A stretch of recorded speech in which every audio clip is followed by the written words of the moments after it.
Oi, gente, tudo bem? Segundona, né? Espero que dê tudo certo hoje, os nossos vídeos, que vocês consigam ver dentro das possibilidades aí dos horários, mas eu tô tentando. Tentativa que é o que não falta. Desculpa o ruído, mas que como hoje tá todo mundo em casa, eu tenho que ficar num cantinho aqui que é na minha varanda do meu quarto e às vezes faz um barulho de fundo, mas eu acho que não chega a atrapalhar tanto a gente não, tá? Espero que vocês tenham tido um bom final de semana, descansado, dentro das possibilidades, se divertido nem tanto, né? Porque, não sei, eu tô cumprindo super bem a quarentena, mas tem gente que nem tanto, né? Então, tem bastante gente indo pra barzinho, tudo louco, né? Tudo crazy, porque do jeito que tá o negócio, não sei não, viu? Só a gente que tá na UTI que tá vendo o que tá acontecendo, né?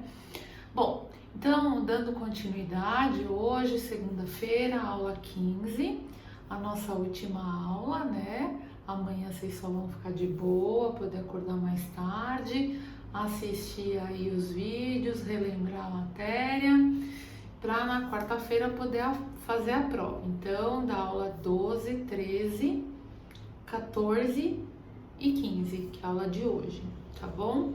Então, espero que vocês tenham uma ótima semana e que dê tudo certo aí pra nós aí. E tá acabando, meu povo, tá acabando aí, né? Então, vamos lá. Hoje eu separei pra vocês, a gente costuma chamar miscelâneas em terapia intensiva. Tá escuro, né? Deixa eu tentar só um minutinho. Peraí, eu vou tentar. Eu nem vou desligar o telefone. Aqui flash não adianta. Deixa eu ver. Tá um pouquinho escuro, eu tô achando. Mas tudo bem. Tem um pouquinho de sombra aqui. Vamos ver se melhora. Pra vocês poderem me assistir. Acho que melhora um pouquinho, né? Então, a gente chama de miscelâneas em UTI, coisas assim, que são várias coisas ao mesmo tempo, que a gente pode ajustar, passar para vocês, que são são coisas boas que vocês saibam, são conceitos que é bom que vocês tenham ideia para poder saber o que está acontecendo com o paciente de vocês. Obviamente não precisa decorar, ninguém, como eu falei, já é especialista em UTI, mas é bom que vocês saibam a grande diferença aí, que eu tô tentando acertá-los para vocês. É bom que vocês saibam dentro da UTI como é que as coisas funcionam. Bom, como que um paciente que está entubado, sedado e com droga, ele se alimenta na terapia intensiva? Ninguém nunca se perguntou, né? Pois é. Então, eles não podem ficar desnutridos e eles também, às vezes, não podem ficar recebendo soroterapia, muito tempo, porque senão eles vão inchando, e se tem insuficiência renal associada, eles não podem receber muito volume, né? Então, como é que esses pacientes se alimentam? Então, eu vou contar para vocês um pouquinho sobre a alimentação no paciente crítico, tá? Bom, o suporte nutricional do paciente grave é um dos maiores desafios clínicos dentro da terapia intensiva, sabe? O primeiro mais desafiador é a conscientização do profissional envolvido no tratamento. Reconhece-se a associação entre desnutrição e pior evolução clínica, mas atribui-se a este fato a gravidade do paciente e a desnutrição não ser considerada a causa da morte, e sim uma consequência do estado crítico e da morte, né? Então, existem fortes evidências que foram utilizadas para o desenvolvimento de recomendações de que a nutrição é uma das causas de doenças graves e que pioram muito o prognóstico dentro do paciente em terapia intensiva. Por isso que começou a se pensar muito na dieta destes pacientes. Peraí, desculpa, gente. É que eu tô tentando ajeitar a luz para vocês, para ficar melhor para vocês assistirem. Não sei se vocês vão assistir, às vezes no celular fica mais complicado, né? Então, é isso. A doença grave, ela tem como ponto em comum a inflamação sistêmica, que compromete alterações metabólicas previsíveis que interferem em todo o suporte nutricional. Então, às vezes, o paciente precisa de sódio, potássio, ferro, magnésio, que mais que eu posso falar? Creatina. Eles precisam de substratos para glicose, para que as células funcionem e ajudem ele nessa injúria, né? Nessa injúria metabólica que ele está sofrendo. A desnutrição também ocorre dentro do ambiente hospitalar e na maioria das vezes com intensidade maior pela coexistência de fatores de risco, devendo ser triada, diagnosticada e tratada sistematicamente. Às vezes o paciente tem um tumor grave de trato gastrointestinal e a absorção dos nutrientes que ele necessita é extremamente prejudicada. Então não é culpa do intensivista, ou não é culpa da terapia intensiva, ou não é culpa de ninguém que esse cara está desnutrido. A culpa é da doença dele, que infelizmente traz sérias complicações em que a absorção da dieta e dos nutrientes que ele precisa não são efetivos, tá? Então, quanto mais precoce se iniciar o suporte nutricional através do tubo digestório ou pela sonda enteral dos pacientes com risco ou por sonda via parenteral, que a gente chama, esses pacientes podem retomar suas metas calóricas e ajudar a eles melhorarem. Além disso, a correção de distúrbios metabólicos como hipo e hiperglicemia, ofertas de nutrientes específicos, vitaminas, podem reduzir muito a morbidade e ajudar esses pacientes a recuperarem a musculatura que foi perdida durante todo o tempo de internação, tá? A nutrição é um parceiro, assim como a fisioterapia é um parceiro muito importante na ventilação mecânica. A nutrição é um parceiro também extremamente importante neste ajuste de nutrientes para o paciente. Alguns hospitais também, como eu falo, mais abastados, tem nutricionista 24 horas de plantão, mas os menos abastados têm nutricionista também que fazem as medidas, auxiliam a gente na questão do peso, auxiliam a gente na questão da evacuação, mas elas estão muito mais ligadas na questão do suporte enteral. Elas que indicam, por exemplo, o quanto de dieta vai entrar, se é muito, se é pouco, quanto de volume, e a gente vai cuidar disso junto com elas, tá? Qual que é a indicação? O suporte nutricional no doente crítico, ele está indicado em pacientes com risco nutricional identificado, que não conseguem ingerir espontaneamente suas necessidades calóricas específicas. Por exemplo, eu preciso de 2.000 calorias por dia. Um paciente na terapia intensiva, como o desgaste metabólico dele é muito alto, ele precisa em torno de, a depender do peso e das estruturas, de 2.500 a 3.000 calorias por dia, né? Então, isso é calculado pela nutricionista junto com o intensivista e um profissional que está aparecendo agora, que é um médico especialista em nutrição, que é um nutrólogo, que ajuda bastante as nutricionistas a ajustarem a dieta desses pacientes, tá? A terapia nutricional deve ser instituída muito precocemente, porque eles começam a perder peso, a perder caloria nas primeiras 24 a 48 horas. Eu já visto pacientes em jejum prolongado, o quanto eles ficam debilitados e emagrecidos, tá?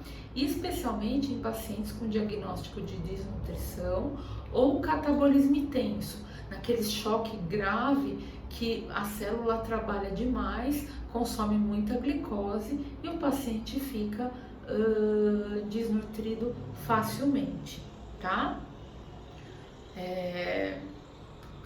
Que mais? Bom, qual é a diferença entre a dieta enteral e parenteral? São os tipos, né, de acesso. Primeira coisa, tem a nutrição parenteral e a nutrição enteral. Parenteral vem de veia, que é através de um catéter central ou de uma veia de grosso calibre. E a enteral é através de uma sonda que é passada via enteral, que passa pelo todo o trato gastrointestinal. Quando o paciente tem uma impossibilidade de passar uma via enteral, é escolhido a via parenteral. Em pacientes onde o trato gastrointestinal já está muito devagar, muito lentificado por causa do choque, por causa da gravidade, também é indicado o acesso central para ele receber esses nutrientes que ele precisa. Porque pacientes muito graves têm uma motilidade intestinal, de estômago, muito vagarosa. Em choques graves, em doenças muito graves, em politrauma. Então, às vezes, opta-se por um acesso central no primeiro momento para dar um up nesse paciente, para ele receber essa nutrição, e depois vai migrando para a nutrição do trato gastrointestinal. Ou, ao contrário, começa passando uma sondinha, tentando alimentar na via enteral, com as dietas e tudo mais, e se vê que esse paciente não está ganhando peso, ou que está vomitando muito, ou que não está evacuando, ou que não está aceitando muito bem esta dieta, é indicado então a via parenteral. Mas só para vocês saberem os tipos e qual é a diferença. Uma é na veia, uma é no trato gastrointestinal, tá?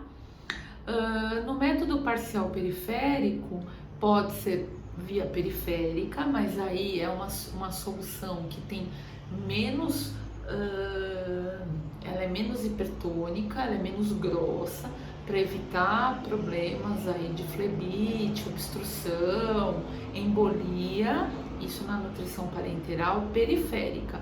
E na nutrição parenteral, que é pelo catéter central, aí sim pode ser uma solução um pouco mais grossa, mais potente, onde o paciente precisa de mais, como eu posso dizer, mais concentrado, ele precisa de mais metabólitos para ajudar ele a se defender dessa injúria catabólica que ele vem passando, tá? É a atribuição do enfermeiro a instalação da NPP, tá? Porque já houve alguns problemas em que a NPP foi instalada de uma forma inadequada e, infelizmente, o Corém e o COFEN deixaram isso para os enfermeiros só, assim como quimioterapia, pelo risco de infecção, extravasamento e pelo risco de morte iminente em vigência da via de administração adequada, tá?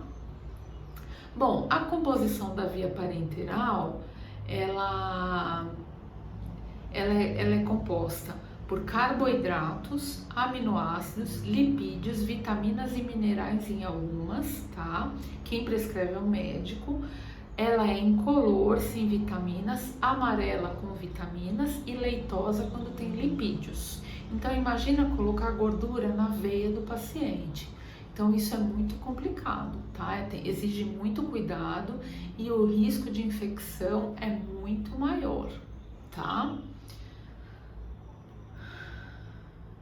É indicado em pacientes que têm trato gastrointestinal indisponível, como eu falei para vocês, onde a absorção de nutrientes é incompleta, onde a alimentação via trato gastrointestinal é indesejada, quando o paciente tem fístula, pancreatite, hepatites graves, desnutrição muito grave associada à bulimia, anorexia, aqueles traumas grande queimados, que precisam de um catabolismo, de um suporte nutricional, onde eles perdem muito calor, muita caloria, então é muito importante nisso. Pré-operatória de pacientes com doença obstrutiva do trato gastrointestinal, pós-operatórios, pós-trauma, como eu falei, queimaduras gravíssimas, aqueles queimados mesmo de acima de 50%, tá? Doença inflamatória intestinal e longo período de terapia nutricional, às vezes precisa, e longos períodos de jejum também precisam dessa terapia, tá? É contraindicado em pacientes terminais, não tem por que você investir em pacientes que já estão paliados, né, que já tem-se a ideia que a recuperação não é viável e que no momento ideal é falar sobre medidas de conforto. Então não tem por que ficar colocando uma coisa a mais para esse paciente piorar, que é um catéter central ou um catéter periférico, que esse paciente pode até infectar. Então o ideal é passar uma sondinha, dar uma dieta enteral, só para manter esse paciente nutrido, não morrer de fome, né? Morrer desnutrido, morrer desidratado. Então é um conforto que se dá para esse paciente. E em paciente hemodinamicamente instável, que não precisa de mais uma solução para instabilizá-lo, tá? Algumas complicações, principalmente metabólicas, hiperglicemia, hipoglicemia e alguns problemas relacionados a extravasamento, né, como eu falei para vocês,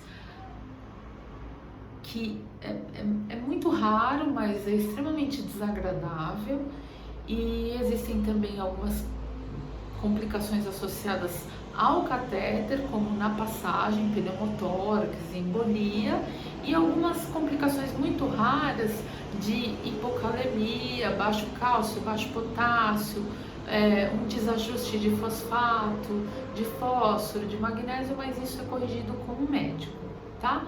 Mas as complicações metabólicas são as mais importantes, e a infecciosa, que cabe a nós, o cuidado com o catéter e o cuidado com a administração por causa do risco de extravasamento, tá? Aí eu ponho a foto de algumas complicações horrorosas e começo a falar com vocês sobre a nutrição enteral, que é muito mais, como eu posso dizer, suave em relação... Sabe que quando eu me formei, eu tinha 19 anos, 20 anos, né?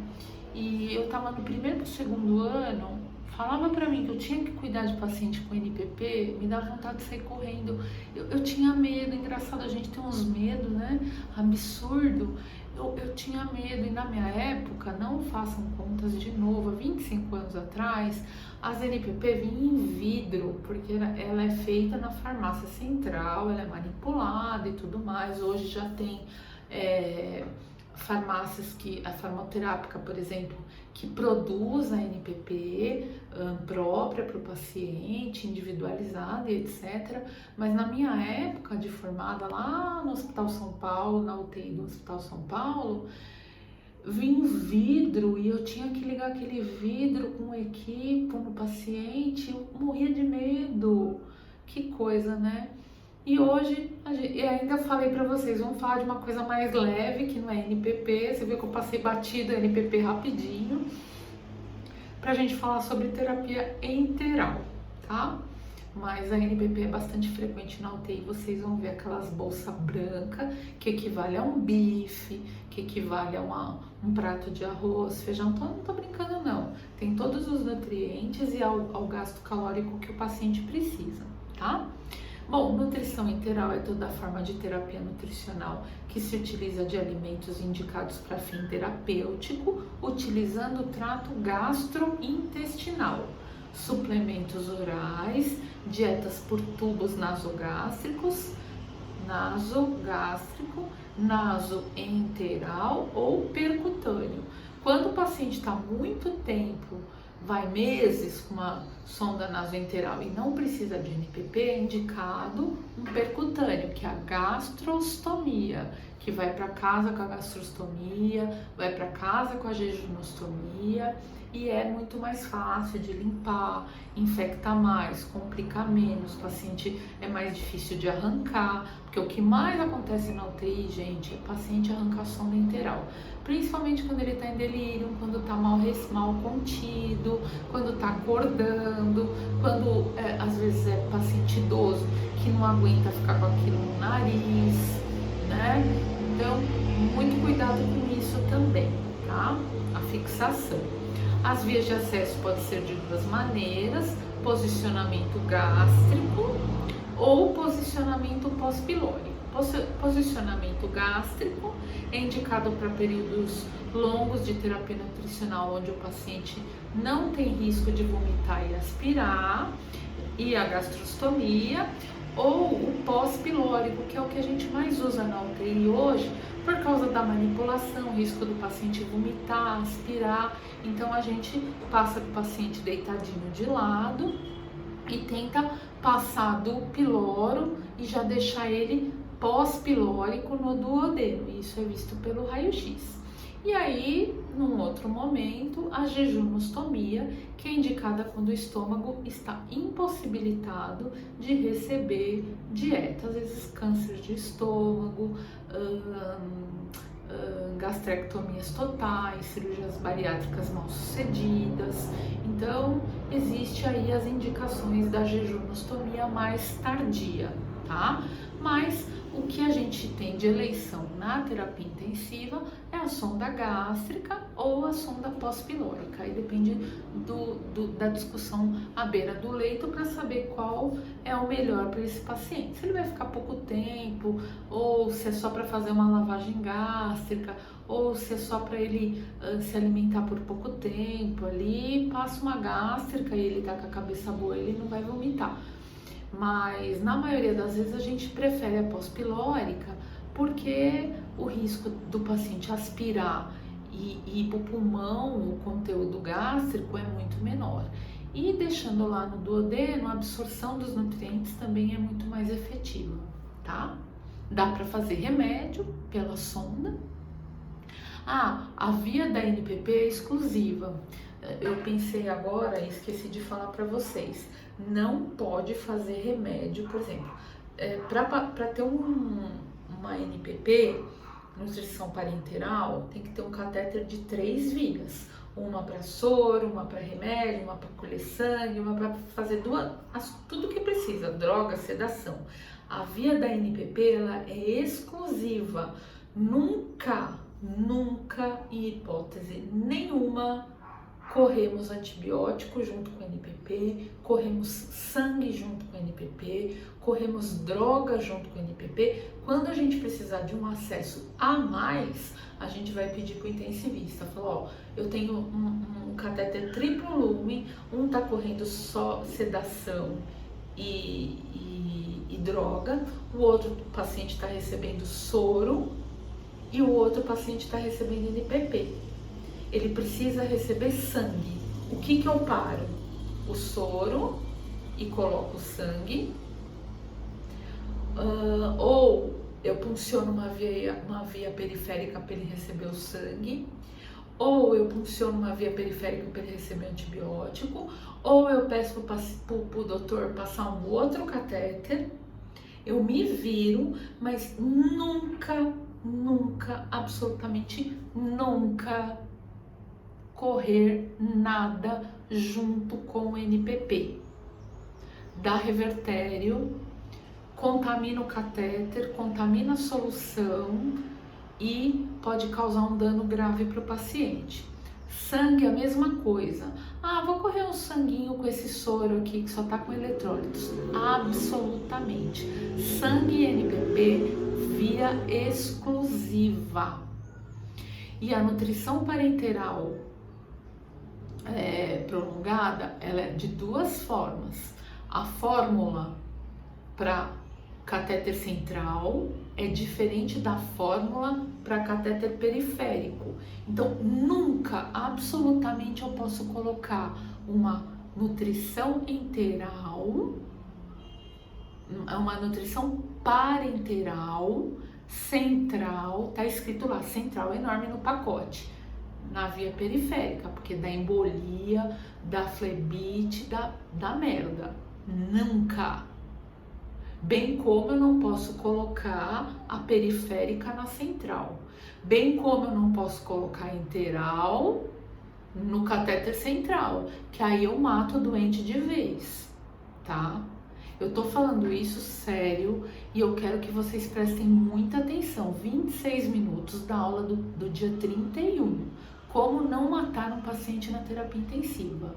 É não correr nada com NPP, é não correr nada com sangue, é nunca correr uma NPP central em via periférica, nunca correr uma nutrição enteral na via do catéter, que dá chabu, tá? Então, só voltando. Bom, quais são as vias de acesso? Eu já falei: gástrica, gastrostomia, pós-pilórico, que é a de eleição, que a gente faz com raio-x, passa, tal, faz o testinho lá, a professora na prática vai ensinar vocês, vamos virar, passar, puxar a sonda. Se tiver resistência no êmbolo da seringa, pode ser que é quase que certeza que já está no pós-piloro, né, por causa da resistência do piloro. Então, ok, mas um raio-x sempre para constatação, tá bom? Gastrostomia e jejunostomia são indicados em pacientes que usam prolongadamente, meses, e que vão para casa em reabilitação, tá? Então, aqui estão todos os desenhos para vocês. Atenção especial para o posicionamento e fixação da sonda enteral, porque para perder é 1 minuto, para repassar são 50 e é um saco ter que repassar, ir lá, falar para o médico: olha, o paciente arrancou a sonda, vou repassar. Eu já chego e falo: ó, ele arrancou a sonda, já repassei, já pedi um raio-x, já vi, tá pós-pilórico, não aspirou, blá.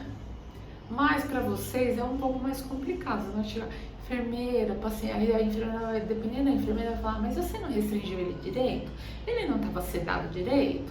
Ele estava agitado? Por que você deixou? Você fixou direito?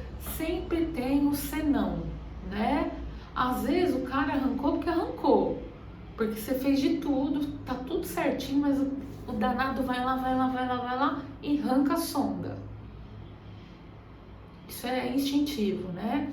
E aí, beleza, arrancou, a gente tem que passar. Mas é um transtorno. Então, muita atenção para fixação direitinho, para quando esses pacientes precisarem ficar restritos, bem sedados, ou tiverem um desmame da sedação, ficar de olho se ele não arranca a sonda. Porque além de ele arrancar a sonda, ele pode vomitar e aspirar, e aí, então, dá um sufoco, dá uma merda que só, tá? Bom, cuidados com a sonda, aguardar a confirmação do raio-x para infundir a dieta, manter o paciente sempre em decúbito 30 graus, se possível. Depois que administrar a dieta ou a medicação sempre macerada, ninguém vai enfiar um comprimido lá dentro lavar com 20 ml, né? Lavar sempre bem as mãos e se houver obstrução da sonda, o procedimento é a lavagem com 20 ml sob pressão, tá? Com um volume maior, utilizando uma seringa. Ou às vezes sondinha pequenininha que tem uma pressão maior, água quente ajuda. Dizem que Coca-Cola desobstrui sonda, né? Se vocês conseguirem Coca-Cola para pôr lá, olha eu aqui ensinando coisas absurdas, né? Nunca pegar pinçar um lado da sonda e no outro. Isso dá merda, porque às vezes arrebenta a sonda dentro do paciente, dependendo da pressão que se faz. Então, muita atenção com a obstrução de sonda. Se obstruiu, não dá, às vezes a sonda é velha, até melhor trocar. Pondera com o médico, fala, ó, tô pensando em trocar essa sonda, ela tá muito obstruída. O pessoal, e também sempre conversar com o pessoal do outro plantão, saber se lavou, colocar no balanço lá que lavou. Está escrito na prescrição médica, após fazer medicação, lavar com soro fisiológico, água destilada 20 ml, ou já vem o potinho de água para logo depois que correr a sonda, se não for o contínuo, em 24 horas na bomba de infusão, colocar a água, tá sempre dando uma lavadinha, uma testadinha na sonda, isso não custa, porque diminui o seu trabalho, tá? Cuidado sempre com a mucosa desse paciente, porque vai estar em jejum, ele não vai estar ingerindo nada por boca, tanto na enteral quanto na parenteral, higiene oral muito importante, sinais de hiperemia, ulceração da área aqui da asa do nariz, onde é fixada a sonda, tá?